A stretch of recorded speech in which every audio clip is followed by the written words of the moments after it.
بسم اللہ الرحمن الرحیم۔ السلام علیکم۔ عوامی پاکستان زندہ آباد۔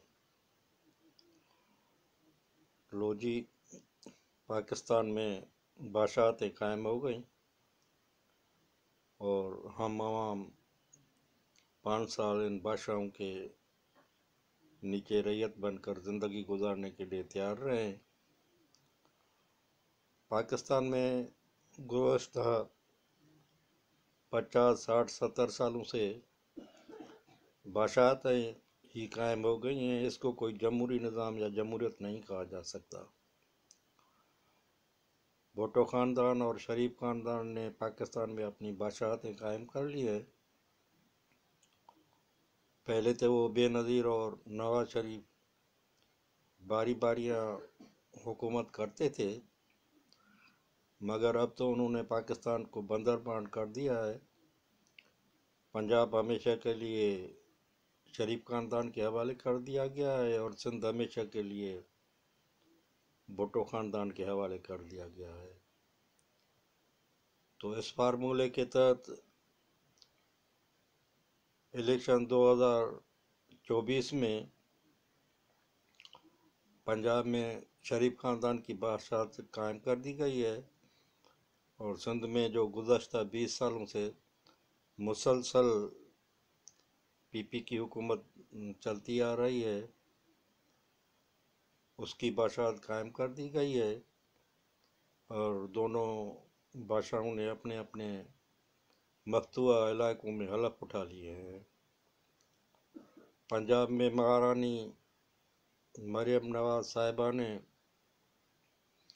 بڑے تمطراق سے پورے خاندان کو اپنے حلف میں بٹھا کر، اور ایک طرف اس کا باپ بیٹھا ہوا تھا اور دوسرا طرف اس کا چچا بیٹھا ہوا تھا اور گیلریوں میں اس کے پورے خاندان بیٹھے ہوئے تھے، حلف لیا اور پھر وہ جو تقریر کی اس میں اپنی محترمہ والدہ مرحومہ کی تصویر رکھ کر وہ تقریر کی۔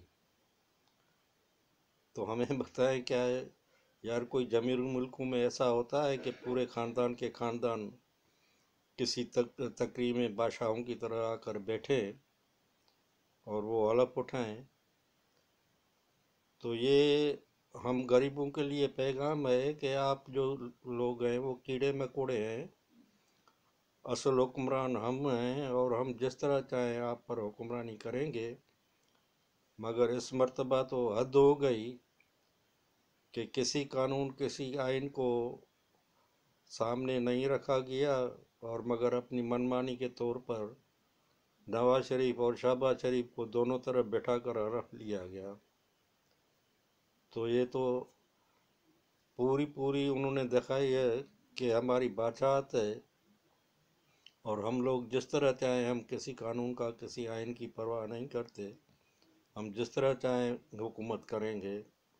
کس قانون میں یا کس آئین میں لکھا ہوا ہے کہ جب کوئی وزیر اعلیٰ یا وزیر اعظم حلف لے تو وہ اپنے آس پاس یا ایک طرف اور دوسری طرف اپنے باپ اور بھائی چاچا کو بٹھا کر وہ حلف لے؟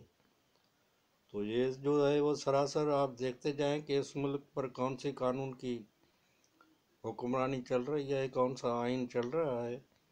اس ملک میں یوں سمجھیں کہ ایک بادشاہتی قائم ہو گئی ہے اور وہ سندھ میں وزیر اعلیٰ مراد علی شاہ کو بنایا گیا ہے، جو گزشتہ 2 دہائیوں سے سندھ پر حکومت کرتا آ رہا ہے، اور ان کی حکومت پر بے پناہ کرپشن کے ایسے الزامات ہیں کہ الامان والحفیظ۔ اور ادھر بھی انہوں نے دکھایا کہ بھائی ہماری مرضی ہے، ہماری بادشاہت ہے، ہم جس کو چاہیں گے وزیر اعلیٰ بنائیں گے۔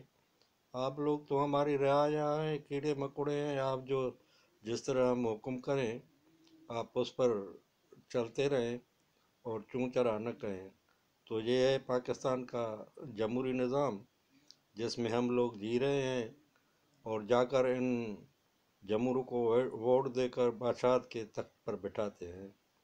تو یہ کوئی جمہوری نظام نہیں ہے، مگر یہ ایک یوں سمجھیں کہ بادشاہت ہے، گنڈا گردی ہے۔ ان لوگوں نے اپنے علاقوں کے بڑے بڑے لوگوں کو اور طاقتور لوگوں کو اپنے ساتھ ملا لیا ہے اور ان کے زور پر ووٹ لیتے ہیں۔ ان کے پاس نہ کوئی عوامی منشور ہے، نہ کوئی عوام کو ریلیف دینا کا منشور ہے، نہ عوام کی حالات بہتر بنانے کا منشور ہے، مگر ان کے پاس ایک ہی منشور ہے کہ کسی طرح بھی جو ہے وہ عوام کو بیوقوف بنا کر ووٹ لے کر ان پر حکومت کی جائے۔ تو اب یہ بلاول بھٹو جو تقریریں کرتا تھا کہ ہم اقتدار میں آئیں گے تو 300 یونٹ جو ہے بجلی عوام کو مفت دیں گے اور اتنے اتنے گھر بنا کر دیں گے، یہ کریں گے وہ کریں گے، دوسرے کو تو چھوڑیں۔ اب دیکھیں کہ یہ 300 بجلی کب مفت میں دیتے ہیں۔ ادھر وہ نون لیگ نے بھی اعلان کیا تھا کہ 200 یونٹ بجلی مفت میں دیں گے۔ اب تو انہوں نے آپس کے گٹھ جوڑ سے مرکز میں بھی حکومت بنا لی ہے، تو اب تو یہ نہیں کر سکتے کہ ہماری حکومتیں صرف صوبوں میں ہیں، مرکز میں ہم کیا کریں۔ تو اب دیکھتے ہیں کہ یہ جو عوام کو انہوں نے لارا لپیٹ دیے تھے ساری لارا لپا دیا تھا اور ووٹ لیا کہ 300 یونٹ بجلی مفت کریں گے، تو اب دیکھیں کہ یہ کس طرح یہ بجلی مفت کرتے ہیں۔ الٹا اپنا اب دیکھنا کہ یہ کس طرح کرپشن کر کے اور کس طرح اچھا شہباز شریف 16 یا 18 ماہ حکومت کر گیا، تو عمران خان نے تو جو ملک کا بیڑا ڈبویا تھا اور جتنی مہنگائی کر دی تھی، مگر شہباز شریف نے تو اس سے بھی زیادہ مہنگائی کر کے عوام کو ایک مصیبت پریشانی میں ڈال دیا۔ تو یہ آزمائے لوگ دوبارہ جب آئیں گے تو اب یہ کیا کریں گے؟ تو اس لیے میں بار بار کہتا رہا ہوں اور ملک کے کرتا دھرتا جو لوگ ہیں جو ان کو کرسیوں پر بٹھاتے ہیں ان سے عرض کرتا ہوں، ہاتھ باندھ کر عزت سے عرض کرتا ہوں کہ بھائی یہ لوگ 50 سالوں سے حکومت کرتے ہوئے آ رہے ہیں، ان لوگوں نے صرف اپنی پراپرٹیز، اپنی جائیدادیں، اپنے بینک اکاؤنٹ اور اپنے پیسے بڑھائے ہیں، عوام کے لیے انہوں نے کچھ نہیں دیا۔ خدا کے لیے ان لوگوں سے ہماری جان چھڑاؤ اور کوئی ایسی نئی پارٹی یا ایسے نئے لوگ پیدا کرو جو حقیقی عوامی درد رکھتے ہوں۔ یہ 50 سال سے آزمائے لوگ ہیں، ان کے دل میں کچھ بھی نہیں ہے، تو آپ ان کو بار بار کیوں لاتے ہیں؟ ہمیں یقین ہے آپ ملک میں حکمرانی جو ہوتی ہے وہ آپ کی مدد سے ہی ہوتی ہے اور آپ کے طرف سے ہی ان لوگوں کی مدد کر کے ان کو بٹھایا جاتا ہے۔ تو سب سے بڑے ہماری نظر میں تو جو ہے وہ مجرم آپ ہیں کہ آپ کو بھی شاید عوام کی اور اس ملک کی ہمدردی نہیں ہے۔ ہم عوام تو آپ کے ساتھ ہیں، ہم عوام پاک فوج کے ساتھ ہیں۔ یہ لوگ پاک فوج کو گالیاں بھی دیتے ہیں، برا بھلا بھی کہتے ہیں، اور پھر ان کو آپ تخت پر بٹھاتے ہیں۔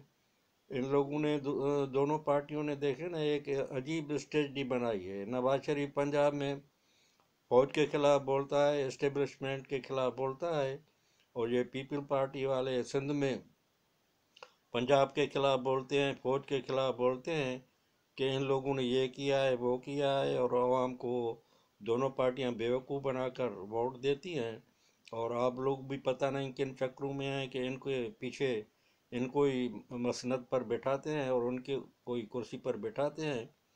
مگر 2024 کے الیکشن کے بعد تو اب تو وہ جو نام نہاد جمہوریت کا وہ جو چہرہ تھا وہ بھی چھپ گیا ہے۔ اب تو مریم نواز نے باقاعدہ ایک بادشاہ یا ایک مہارانی کی طرح حلف لیا ہے۔ تو آپ لوگوں نے ہم جو پاکستان کے کرتا دھرتا ہیں، ہم آپ لوگوں سے استدعا کرتے ہیں کہ آپ نے کس طرح ہم غریب لوگوں پر، ہم عام عوام پر کس طرح یہ جو شہزادے اور مہارانیاں مسلط کر دیے ہیں۔ وہ بلاول بھٹو اور زرداری کھلم کھلا ادھر الیکشن میں تقریریں کر رہے تھے کہ اگر ہم کو اقتدار نہیں ملا تو ہم پنجاب کا راستہ بند کر دیں گے۔ بلاول کہتا تھا کہ اقتدار نہیں ملا تو دوسرا بنگلہ دیش بن جائے گا۔ تو شاید آپ لوگوں کو کوئی ہوش کے ناخن نہیں ہیں کہ ان لوگوں سے جان نہیں چھڑاتے، ہم غریب عوام کی جان بھی نہیں چھڑاتے، پاکستان کی جان بھی نہیں چھڑاتے، مگر بار بار ان لوگوں کو مسلط کرتے ہیں۔ یہ ملک کے غدار ہیں، یہ قوم کے غدار ہیں، یہ اپنے مفادات اور مرضی کی خاطر